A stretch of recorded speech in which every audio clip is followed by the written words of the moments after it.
참된 위로자라는 말씀으로 우리 함께 말씀을 참고하기를 원합니다. 우리가 때때로 슬픈 일을 당할 때가 있죠. 그럴 때 우리를 평소 아껴주던 주위 사람들로부터 많은 그 위로를 받게 됩니다. 우리가 어려운 일을 당할 때 사람들의 위로의 말 한마디 때문에 어쩌면 큰 힘을 얻을 수가 있습니다. 우리가 이럴 수가 있는데요. 내가 힘들고 어려울 때 가까운 친구와의 그 전화 한 통 때문에 나도 모르게 큰 힘을 얻고 또 위로가 되어서 언제 그랬냐는 듯이 금세 정상으로 돌아오는 날을 경험하기도 합니다. 그래서 우리는 이런 위로를 절대 작다 할 수 없습니다. 주변에 이웃이 되었던, 친구가 되었던, 성도가 되었던 그 작은 위로의 말 한마디를 할지라도 우리에게 큰 힘을 얻게 하는 것이죠. 하지만 그렇다고 해서 이런 어떤 사람들의 위로는 근본적인 문제를 해결해 주지는 못합니다. 마치 이런 것이죠. 우리가 이제 수술을 하게 되기 전에 어떻습니까? 마취 주사를 놓잖아요. 그죠? 마취 주사를 놓습니다. 우리가 마취를 놓지 않고 만약에 수술을 한다고 한번 생각해 보시겠습니다. 어떤 일이 벌어질까요? 생사를 막 드러내고 잘라내는데 이 마취를 놓지 않는다. 그러면 뭐 병원에서 그렇죠. 뭐 여기저기서 날 살리라 고함을 지르고 비명소리가 그 병원마다 난리가 아닐 것입니다. 자, 이 마취가 그런 효력이 있습니다. 그렇지만 어떻습니까? 이 마취가 육신의 그렇죠. 근본적인 문제는 해결해 주지 못합니다. 그와 마찬가지로 우리가 많은 사람들로 위로를 받는다고 하지만 그 위로는 우리의 인생에 있어서 본질적인 문제에 대해서는 어떤 근본적인 변화를 그리고 이러한 것들을 모색할 수가 없게 되는 것이죠. 그렇다면 우리 인생에 있어서 근본적인 위로는 누구로부터 받을 수가 있습니까? 우리의 아버지 되시는 하나님께로부터만 받을 수는 있습니다.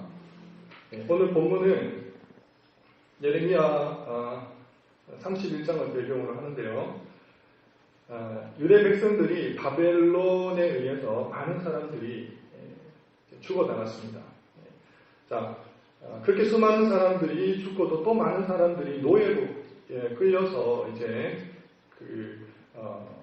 허나먼 이국 타향이라고 할 수 있는 바벨론을 향해서 이제 포로로 끌려가는 그 배경을 갖고 있습니다. 그런데 오늘 이 말씀을 보자니까 뜬금없이 라헬이라는 인물이 등장해요. 라헬. 여러분, 이 라헬이라는 이 여인은 누구입니까? 요셉의 어미요 야곱의 아내 되는 라헬입니다. 라헬. 그런데 이 성경에 보니까 이 라헬이라는 인물을 우리가 생각을 해볼 때 이 라헬의 인물은 유달리 이 슬픔과 연관이 많았던 그런 여인으로 성경은 우리에게 소개를 해주고 있습니다.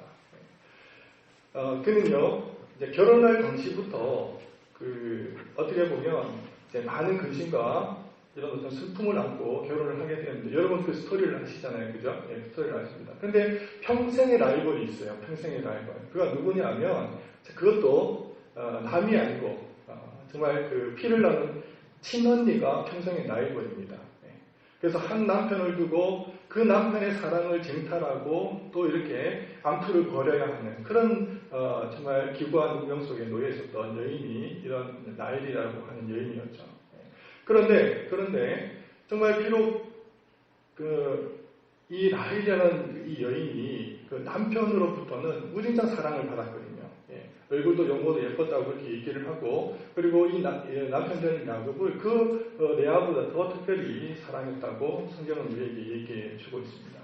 자, 그런데 레아는 어떻습니까? 레아는 자녀가 많아요.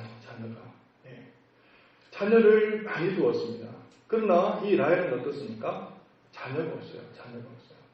그렇게 남편으로부터 사랑을 받고 인정을 받았음에도 불구하고 자녀가 없다는 그 이유 하나만으로 그는 너무나 슬픈 인생을 살았던 것입니다. 늘 시기하고 질투하고 그렇게 여생을 보냈다고 할 수 있는데요. 그런데 그러던 그 여인에게도 드디어 마침내 아들이 생겼습니다. 그가 누구입니까? 우리가 잘 알고 있는 슈퍼스타. 요셉이 태어나게 된 것입니다. 얼마나 기뻤을까요? 그렇죠? 기다린 아들을 보았는데 그 아들이 너무나 총명한 거예요. 너무나 똑똑합니다. 그 아들을 보았습니다. 그래서 애지중지 얼마나 그를 이뻐하고 총애하면서 그를 키웠는지 모릅니다.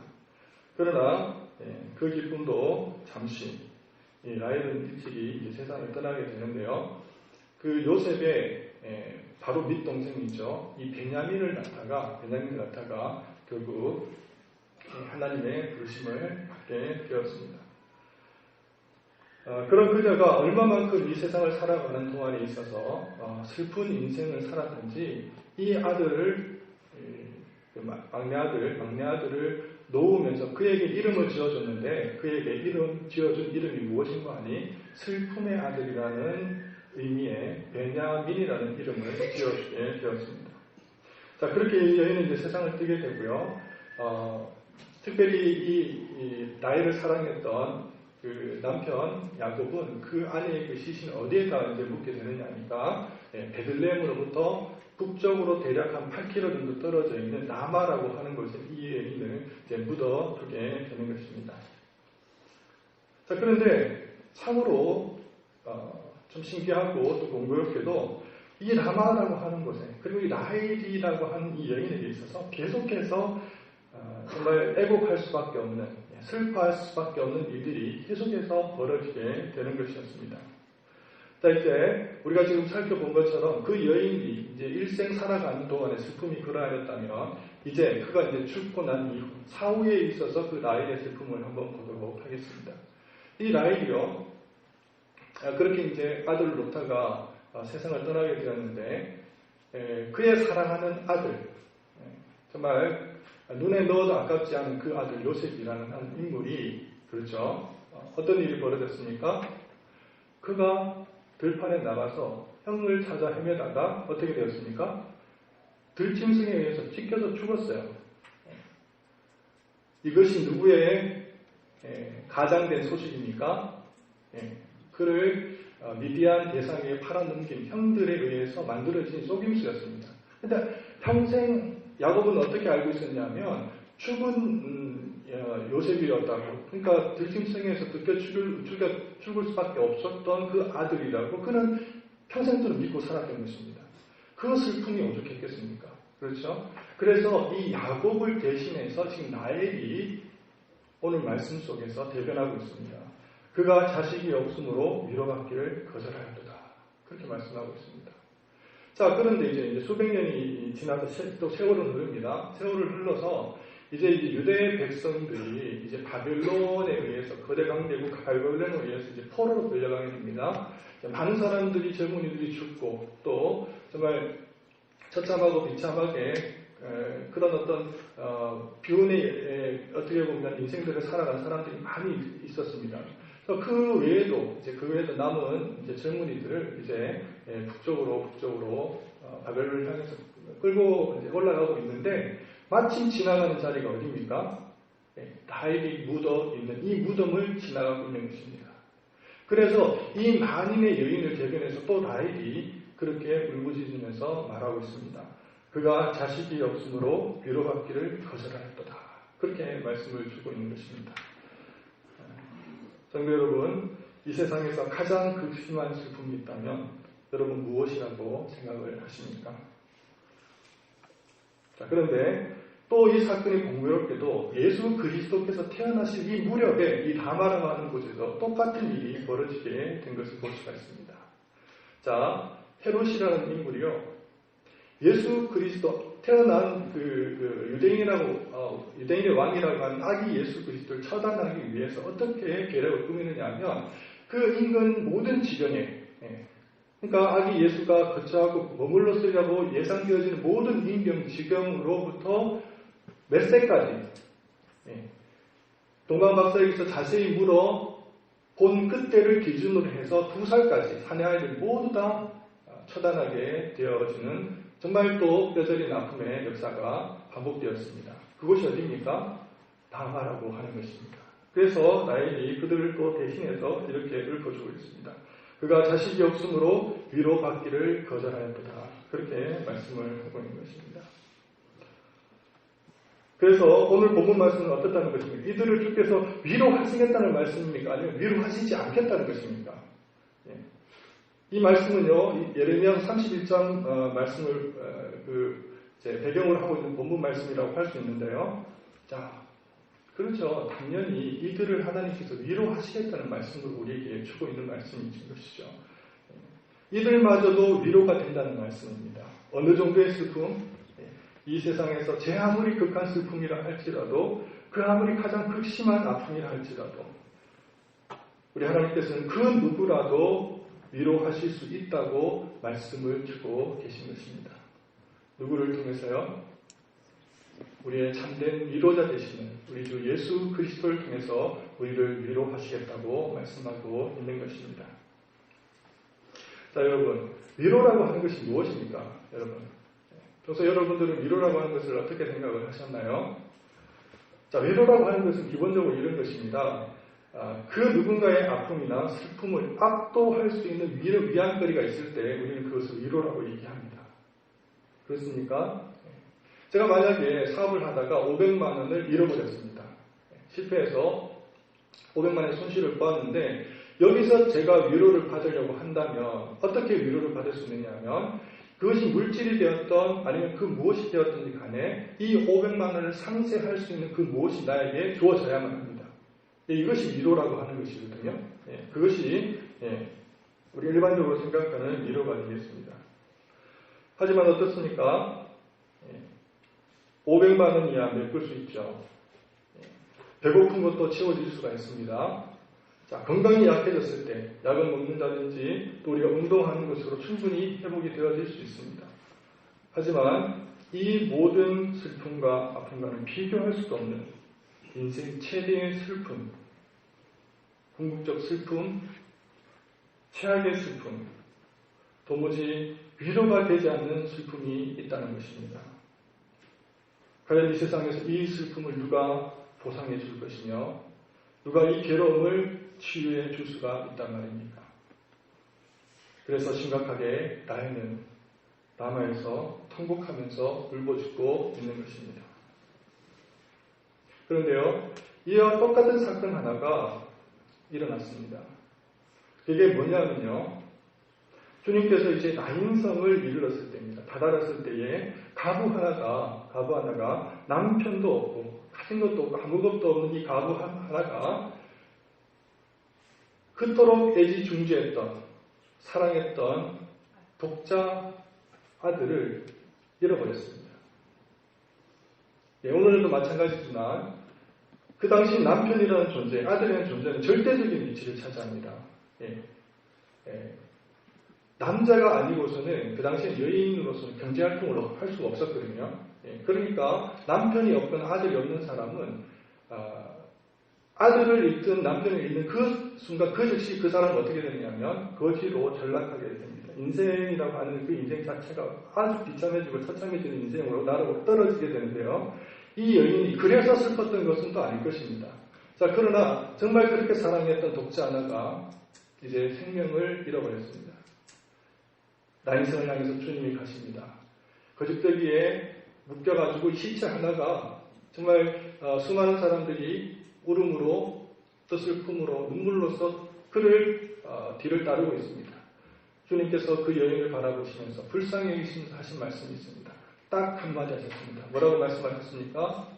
울지 마라. 그렇게 말씀하셨습니다. 사랑하는 성도 여러분, 우리 마음속에 진짜 회복되지 않는 슬픔도 오직 주님만이 회복시켜 주시는 줄 믿습니다.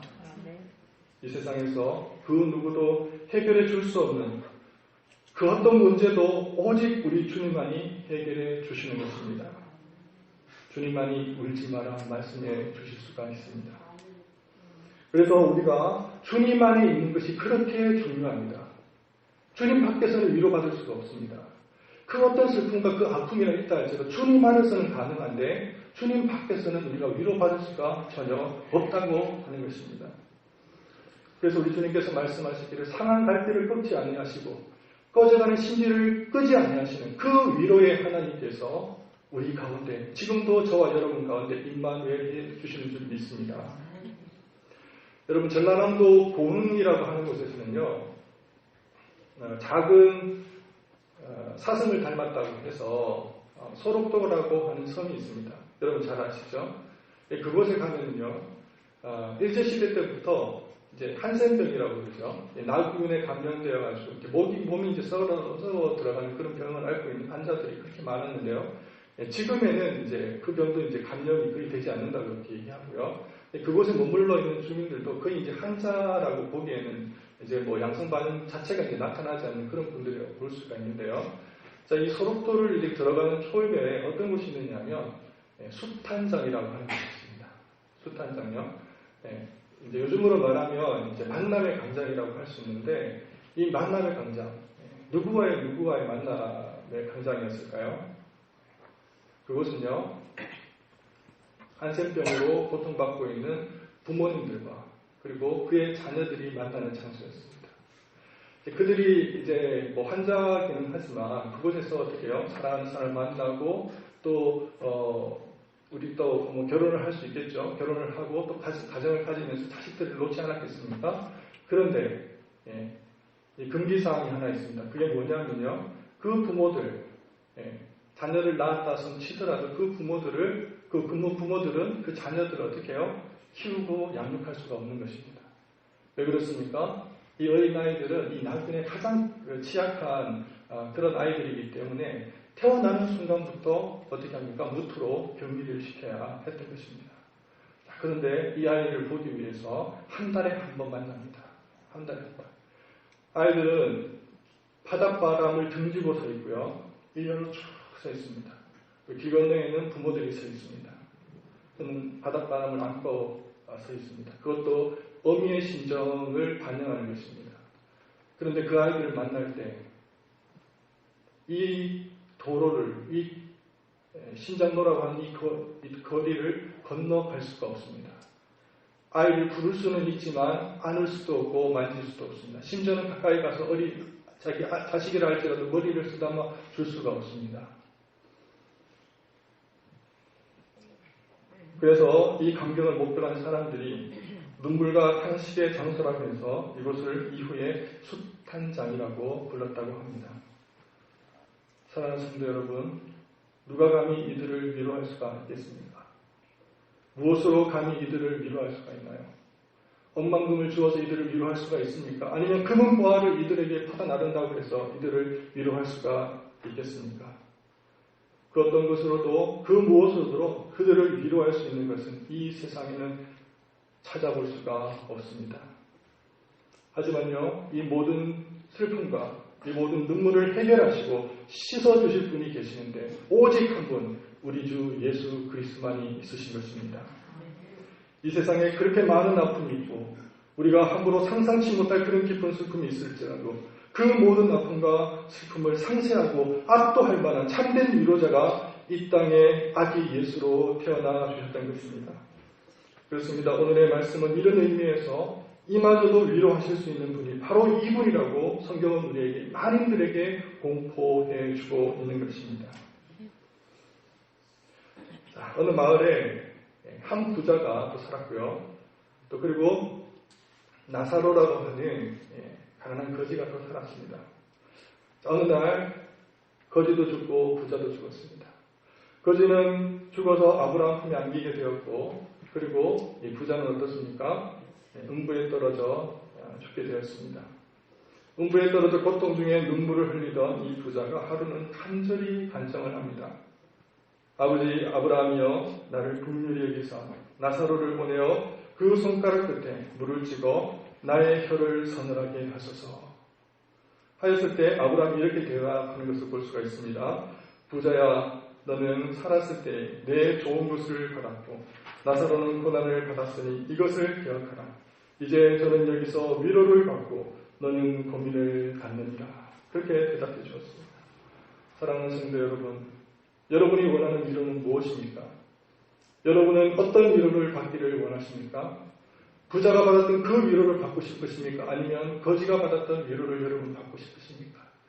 부자가 받았던 그 위로는요, 잠시 잠깐 이 세상에 누렸던 위로였습니다.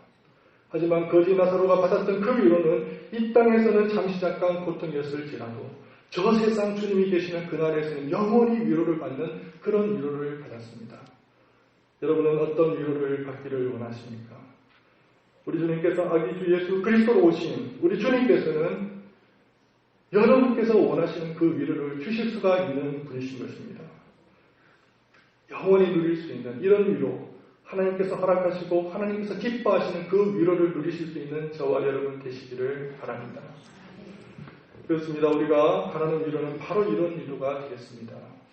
살아서뿐만 아니라 죽어서까지도 영원히 누리게 되는 그런 위로. 나이와 상관이 없고 어려서도 젊어서도 나이가 들어서도 여전히 위로가 되는 그런 위로. 우리가 상황이나 환경이나 여건이나 형편과는 관계없이 여전히 굴곡 없이 변함이 없는 그런 위로. 우리의 그 어떤 시름이나 고통이나 눈물이나 아픔이나 슬픔이라 할지라도 그 가운데 있다 할지라도 그분만을 바라보게 되어질 때에 저절로 모든 상황과 상처가 아물어지는 그런 위로. 우리는 그런 참된 위로를 받기를 원하는 것입니다. 구약의 이스라엘 백성들은 아마 소수였을 것입니다. 소수였을지라도 대대로 이스라엘의 참된 위로자를 기다리고 있었습니다. 그들은 이를 메시아로 불렀고요. 그 메시아가 오시면 수많은 백성들의 그 참담한 그 고통들을 구원하고 또 위로할 것이라고 그들은 그때 믿고 있었던 것입니다. 자, 그런 위로자를 간절히 바랬던 대표적인 인물이 누구였냐면요. 시므온이라는 사람이었습니다. 시므온이 성령의 감동을 받아서 성전에 이르게 되었을 때 아기 예수를 안고 하나님을 향해서 하늘을 우러러서 찬양했던 글귀가 있습니다. 그러면서 성경이 이 시므온을 어떻게 소개하고 있느냐면요. 이렇게 얘기하고 있습니다. 이스라엘의 위로를 기다리는 자. 그렇게 얘기해주고 있습니다. 이스라엘의 위로를 기다리는 자. 어떻게 이 시므온의 사람이 이스라엘의 위로하는 자를 기다릴 수가 있었을까요? 그것은 다른 것이 아닙니다. 그 사람이 특출나고 별나서 아니면 하나님과 직통 계시를 받아서 그런 것이 아니고요. 그가 왜 어찌하여서 이스라엘을 위로하는 자를 기다릴 수가 있었냐면요. 수없이 많은 선지자들이 그의 선지자를 통해서 끊임없이 하나님께서 위로자를 약속해 주셨기 때문에 그런 위로자를 기다릴 수가 있었고 그 약속을 믿을 수가 있었던 것이죠. 그 선지자 중에 대표적인 선지자가 이사야라는 선지자입니다. 그는 이렇게 우리에게 약속을 주고 있습니다. 너희의 하나님이 이르시되 너희는 위로하라. 내 백성을 위로하라. 너희는 예루살렘의 마음에 닿도록 말하며 그렇게 외치라. 여호와의 은혜의 해와 우리 하나님의 보복의 날을 선포하여 모든 슬픈 자를 위로하되 어머니가 자식을 위로함 같이 내가 너희를 위로할 것인즉 너희가 예루살렘에서 위로를 받으리니. 뿐만 아니라 오늘 본문이 예언하고 있는 예레미야도 이렇게 예언했습니다. 그때 처녀는 춤추며 즐거워하겠고 청년과 노인은 함께 즐거워하리니 내가 그들의 슬픔을 돌려서 즐겁게 하며 그들을 위로하여 그들의 근심으로부터 기쁨을 얻게 할 것입니다. 내 울음소리야 내 눈물을 멈추어라. 내 일에 삭슬 받았은즉 그들이 그의 대적의 땅에서 돌아오리라. 여호와의 말입니다. 그렇게 약속을 해주었던 것입니다. 여러분, 참된 위로가 어디에 있습니까? 여기에 있습니다. 라헬은 말합니다. 그가 자녀가 없으므로 위로받기를 거절하였다고 그렇게 말하고 있습니다. 라헬이 누굽니까? 이제 말씀을 정리해서 이제 여러분들께서 오늘 저를 통해서 말씀을 여러분 귀담아 들으셨다면 이 라헬이라는 사람이 누군지를 이제는 여러분 발견했으리라고 믿습니다. 라헬이 누굽니까? 우리 인생을 대표하고 슬픔을 대표했던 인물입니다. 그러면 누구를 얘기합니까? 저와 여러분을 얘기하는 것입니다. 주께서 말씀하십니다. 라헬아 울지 마라. 그렇게 우리에게 말씀해 주고 있습니다. 사랑하는 성도 여러분, 여러분이 우리가 지금 어떤 상황에 놓여 있든지 간에 그 상황이 슬픔이든 절망이든 허망이든지 간에 우리의 위로자가 되시는 우리의 주님의 음성을 들으실 수 있기를 바랍니다. 과거 어떤 상황을 경험했든지 간에 우리의 참된 위로자가 저와 여러분 가운데 함께 계시는 것을 신실히 믿으시기 바랍니다. 그 어떤 슬픔이라 할지라도, 그 어떤 절망이라 할지라도, 이루 헤아려 말할 수 없는 눈물이라 할지라도 우리 주님은 저와 여러분의 참된 위로자가 되셔서 우리의 모든 것들을 회복해 주실 줄을 믿습니다. 주님께서 말씀하십니다. 수고하고 무거운 짐진 자들아 다 내게로라. 내가 너희를 지휘하리라. 나는 마음이 온유하고 겸손하니 나의 멍에를 메고 내게 배우라. 그리하면 너의 마음이 힘을 얻으리라. 주께서 약속해 주셨습니다. 여러분, 보혜사가 누구십니까? 우리는 보혜사를 성령 하나님으로 알고 있습니다. 맞습니다. 성령 하나님 보혜사가 맞습니다. 위로자 맞습니다. 그러나 원조 보혜사가 계십니다. 그분이 누굽니까? 우리 주님이 참된 원조 보혜사시고 위로자이십니다. 우리 주님의 이름은 위로자입니다. 그저 위로를 해주는 정도의 위로자가 아니라 그분 자체가 위로고 위로 자체가 우리 주님 되시는 것입니다. 그분 안에 있는 자에게는 참된 영원한 위로를 우리는 누리게 되는 줄 믿습니다. 우리는 이 위로자를 주님으로 섬기고 있는 하나님의 자녀들입니다. 나이는 자식이 없으므로 위로받기를 거절하였습니다. 하지만 우리에게는 우리의 무거운 인생의 짐, 죄악의 짐을 덜어주고 또 짊어주시는 주님이 계신 것입니다. 그가 우리를 부르시면서 우리에게 참된 쉼을 주시겠다고 약속해 주셨습니다. 그분은 우리의 참된 보혜사, 참된 위로자가 되십니다. 이제 라헬 여러분, 자식이 없는 것으로 더 이상 슬퍼하시지 마시기 바랍니다. 울지 말라 하시는 그분의 참된 위로의 음성을 들으시고 이제 온전히 회복되어져서 영원히 쉼을 얻으시는 저와 여러분 되시기를 바랍니다. 기도하겠습니다. 사랑과 풍성하신 하나님 아버지, 참된 위로자 되시는 주님 앞에 우리가 있습니다. 우리에게 울지 말라 하시는 그 음성을 듣게 하시고 수고하고 무거운 짐진 자라 다 내게로 하시는 주의 음성을 듣게 하여 주시고 오늘 주님을 찬양할 수 있는 저희들이 되게 하여 주시옵소서. 감사하며 우리 주 예수 그리스도 이름으로 기도를 드립니다.